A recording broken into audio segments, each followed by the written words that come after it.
guys, Kimber Schaefer here, and we are at Terror on 10th Street Haunted House at Northwest 10th and Penn in Oklahoma City. And we couldn't be more excited than to be bringing you our pre-fight interviews for an inaugural event, Rage in the Ring 1. This is our very first boxing event. And, you know, it is only fitting that Arturo is here and you're going to be making your big comeback on this boxing card. So how does this feel to you, knowing that you got your start and helped Rage in the Cage start years ago? And so, you know, this is kind of history in the making for you. Yeah. It feels great. It feels like it's my natural progression in the sport. I've already been an MMA fighter, an MMA coach. I've done combatives. I've won jiu-jitsu tournaments, and I've done some kickboxing. My roots originally are boxing, and I've always held to that. It's always been my true passion. MMA is something that I fell in love with later, and now coming back to boxing at the age that I am now, 39, and still being able to compete with the younger guys, it feels great. This feels like a blessing from God. I'm really happy to be here, and I'm glad that I get to come back to Rage in the Cage and fight for them and box for them, which is what I always wanted to do anyways, and showcase what I've been working on, and just really get back to what I love, you know, and do what I love and show it off to everybody that's supported me. Well, you know, I have to tell you, Arturo, if this is what it takes, creating a boxing card to get you out of retirement, we would have done this years ago. I mean, you should have let us know a long time ago that, you know, hey, Rage in the Cage, you start Rage in the Ring, and I'm all over that. Yeah, you're right. I mean, that's exactly what I needed. I mean, I've kind of wanted to jump back in there a few times, and it was hard to get myself motivated. It was hard to really focus and put all my eggs in one basket and just really go for it. As soon as I found out D was going to have the opportunity given to him by Mike to start another promotion and to start this boxing venture, I was all in from the beginning. I had a hurt back even, and I said, I don't care what's going on in my life. I'm 100% in this one. This is what I've been waiting for. And D was having some rough times. I was having some rough times, and it really felt like Mike just came with a blessing from God and said, here you go. Let's get to work, guys. And I mean, I thank him so much for that. He doesn't know how important his role is to everybody here, that everybody in here. I mean, he's like our boss, and he's a great person. He looks out for all of us. And I mean, if it wasn't for Rage in the Cage, Rage in the Ring, D and Mike and yourself and the whole crew, I would just be some guy hitting bags in my gym. You know what I mean? I wouldn't have any way to really let my art flow, so to speak. So I'm really grateful. Well, we're grateful for you too. And, you know, you touched on a couple of things there that, you know, just kind of tug at the heartstrings first off, because, you know, this is a team sport.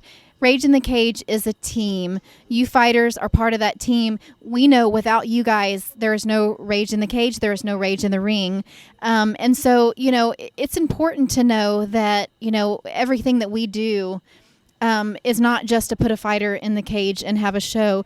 It's to put somebody that's part of our family in there and give you opportunities for growth and for a career. And let's also go back and talk about, you know, like we talked about, you got your start at Rage in the Cage, and I've talked to you about this before when I interviewed you. Oh my gosh, it's been almost a couple of years ago that I interviewed the first time, and you really have great and fond memories of the very beginning. So we're starting the beginning of a new era in boxing. Fill all those people in that weren't here, you know, 14 years ago when Rage in the Cage got started. What was it like, and what are some of the great memories from back then? It was a lot rougher. I remember it being, you know, less production and more fighting. And now there's still a lot of good fighters on here, and it's always been like the place to go to scrap. You know, most guys that come to Rage in the Cage, they know you're going to throw down. You're not just going to hug a guy for 2 or 3 rounds, and you're not just going to, you know, dance around and get away with it.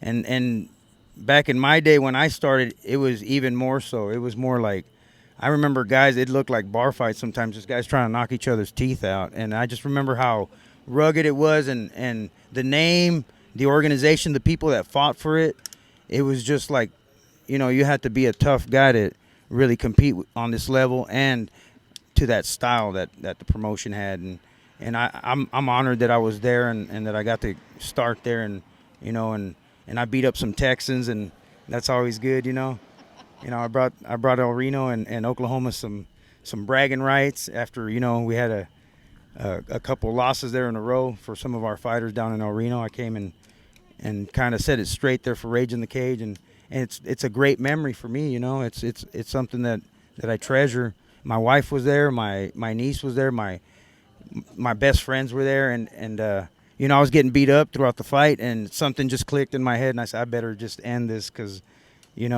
this is going to look bad in front of my home crowd. I better just put an end to this, and I got lucky, and I tapped the guy out, and from there, Larry, Mike, they kind of just started looking for me to bring them fighters, and I was already training a few guys, and just kind of made the natural progression into coaching.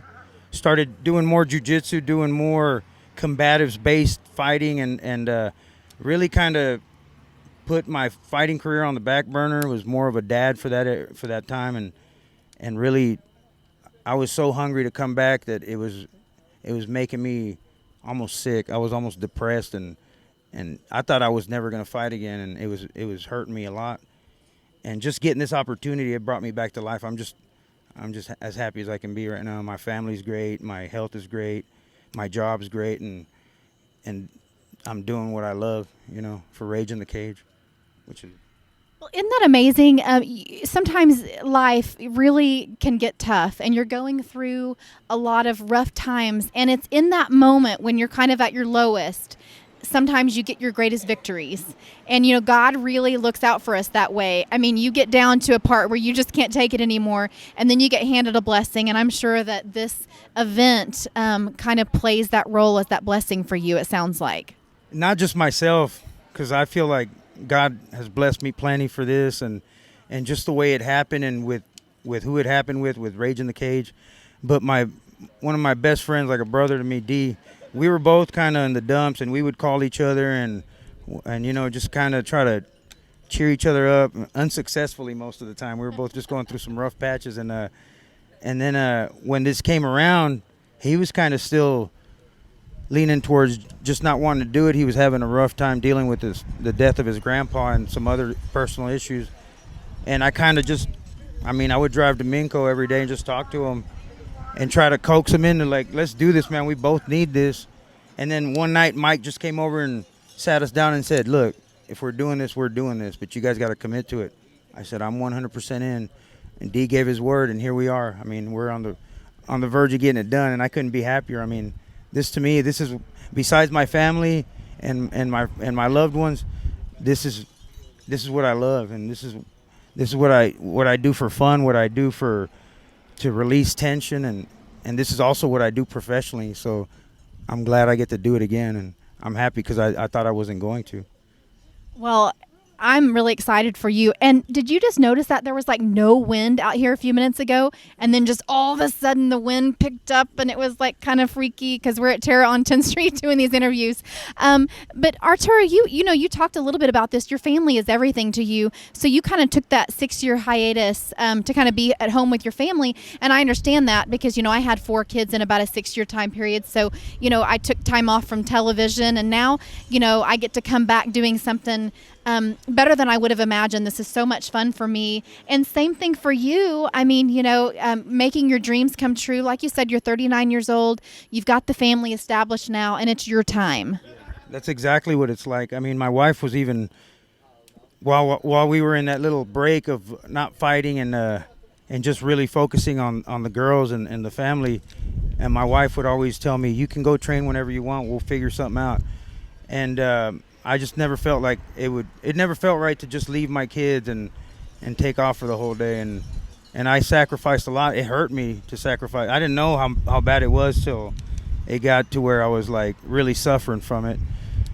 But after both my daughters started school, it's kind of like, green light, let's do this. This might be the last chance I get. And even if it isn't, I mean, I just want to take advantage of every bit of talent that I still have left in me, and put it out there and showcase it to the world. You know, I think it's such a huge blessing that you have this opportunity, and before it's too late, and you're not only given this opportunity, you're seizing this opportunity because, wouldn't it be terrible to look back at your life when you're 80 years old and you're like, man, why didn't I? But you don't have to say that this time. You're making your dreams come true. You've been a spectacular coach, but now it's your time. Like I said, it's your time to get in there and shine. And so I'm really looking forward to seeing that. Thank you so much. Like I said, I'm super excited. I'm ready to go, and win, lose, or draw, this is my dream, and I'm just going to chase it now. I'm not going to let it go again, and I'm glad that everybody's supporting me. I really didn't think anybody was even going to remember me, but I got people in El Reno just, chomping at the bit for some tickets, and I feel blessed that people still remember me and hold me in a high esteem, and we're really just wanting, me and Jake, as part of Team Espinoza, we're just wanting to showcase our hands because that's what we specialize in. And everywhere we go, people know that. People know that about us. And it's time to show it now. And it couldn't be a better opportunity. We're matched within the Rage in the Cage group of fighters, and it's just going to show who's got the better hands, who really can really duke it out with just the hands. And Art Parker, I mean, that guy's a beast. Jeremy Robertson, I mean, the kid's an animal. And we're just ready to get out there and get it done. We're ready to show what we've been working on and show why we are considered some of the best boxers in this part of the world in MMA. And I love the respect that all of you guys have for each other. I mean, this boxing card is just full of guys that just have the utmost respect. There's no trash talk. I mean, everybody is so excited to be on this card and this inaugural event that it's just right now, it's just all respect. So how does that feel that there's not that animosity that there is sometimes on cards? It feels weird because that's definitely not me usually. I mean, I'm usually a pretty aggressive guy. I'm not one to talk smack, but I'm one to say something when a situation calls for it. And for this, even before the interviews and the whole setup to the fights began, I was already in a really positive place mentally, and I just didn't feel like there was ever going to be a need for trash talk or disrespect. I felt like just the opportunity being given to me was enough for me to act right and really represent myself, my team, with honor and just show the gratitude that I have for this opportunity and go out there and just give it the best that I can, Just go out there and try to just give the fans what they've been wanting from me. And every time I go to Walmart, when are you going to fight? Every time I'm at the gas station, what happened? And now I finally get to say, come on, it's the 29th. Farmers Market, I'm doing this. Come watch me. I'm gonna do it like the old days, I'm gonna show up for El Reno. Well, El Reno definitely has a lot to be proud of. So, what I'm thinking here is this is an amazing fight card. So you've seen it, you know a little bit of who is on this card. So for the people out there watching, what do you think about it? Why is this card so special? What do you think is causing all the buzz out there that we're seeing? I got to give a lot of credit to D and Mike, of course. Mike is a genius to me. I mean, the guy knows when to strike and how to do it. Mike knew that D was this good, and he went and he didn't let him just give up on what he's obviously great at. And we talked D back into getting his matchmaking on, and this is the end result of it right here. I helped him a little bit, and I kind of know a little more about the amateur side of it. My son boxes, and I took him to a few gyms, and we got just tied some loose ends and got some really good fighters. By the time we were looking for our main event guy, all I could think of was Dan Tran. I was like, man, you really need a guy that is a 100% pure technician boxer to show the crowd what boxing really is. And then you got the little feuds between the MMA boxers that are also known to have good hands. I mean, the thing falls in perfectly with the boxing. It just, everybody that's matched is matched so good that it could go either way, And it's really going to be just a night of guys throwing down and just loving every second of it. There's no animosity, there's no anger. There's just guys out there showing their sportsmanship. I think that's the way it should be. It's going to be a great night of fights. I hear ya. I think it's going to be a great night of fights too, and that's what makes a great fight card is when you can look at that fight card and you can't, in your wildest dreams, call a card and get any of the fights correct. You know, I mean, looking at that fight card, I mean, everybody on there has an equal opportunity to take home the win. Yeah, that's exactly what I'm saying. It's not matched for guys to, you know, get a padded record. It's more like the local guys that wanted to fight. D said, "You guys wanted to fight. Here we go." These guys that were all MMA guys, we're all in the same circle. Everybody, you know, that's one of the biggest things you're proud of when you're a fighter is your hands, you know, and everybody wanted to showcase their hands. And D said, Mike told him, "Let's go do it." And D said, "I'll get the guys," and he got the right ones. You know, and you talk a lot about showcasing your hands, but, you know, and I'm new to boxing, but, you know, a lot of it is also footwork. So how important does that play into boxing, especially somebody that is a pure boxer? Footwork's real important. It's right up there with defense, and in boxing and in MMA. But boxers use more subtle movement. They're a little sharper with their setups, and it really shows in the footwork who's really worked on their game. You can really just look at some guy's feet and see if he's turning his hand or turning his foot over, or you know, he's on his toes when he's moving, and it really shows the upper level of fighters, and the progression shows on their footwork, usually their defense too, and it's just a sign of great boxing when you can see a guy move around and not, you know, get his feet crossed or stumble around or have too wide of a base, or, you know, have everything just even and balanced, and that's really like what good boxers do. They work on that footwork and defense, and that offense comes right after that. You know, it's all set up by that. Well, I'll tell you, I'm excited to see some good boxing coming up on October 29th at the Oklahoma City Farmers Public Market. Before we end this interview tonight, any last words, any thank yous, anything else you want the fans to know about you and your fight camp? I just want everybody that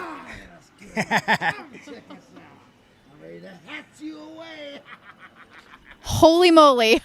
He said it.